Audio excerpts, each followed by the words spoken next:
2 number, if we talk about same-sex marriage,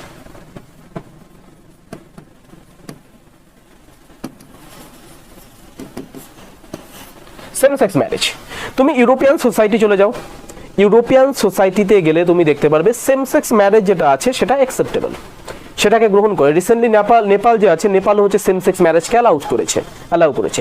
but একইভাবে তুমি যদি একটা ট্র্যাডিশনাল কান্ট্রির মধ্যে ঢোকো, এটা হিন্দু কান্ট্রি যেমন ইন্ডিয়া, ট্র্যাডিশনাল হিন্দু সোসাইটির মধ্যে যদি ঢোকো, ইন্ডিয়ার মতো একটা ট্র্যাডিশনাল কান্ট্রির মধ্যে যদি ঢোকো, অথবা কোনো মুসলিম কান্ট্রি বা ইসলামিক কান্ট্রির মধ্যে যদি তুমি ঢোকো, সেম সেক্স ম্যারেজ যেটা আছে এটাকে ব্যান করা হয়েছে।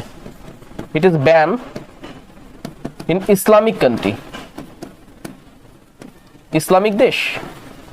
ইসলামিক দেশে তুমি দেখবে সেম সেক্স ম্যারেজ যেটা আছে এটাকে ট্যাবু হিসেবে ধরা হয়েছে, এটাকে ব্যান করা হয়েছে, এটাকে সোশ্যাল ইভিল হিসেবে ধরা হয়েছে। একইভাবে 3 নম্বর, অ্যাবর্শনের ক্ষেত্রেও তুমি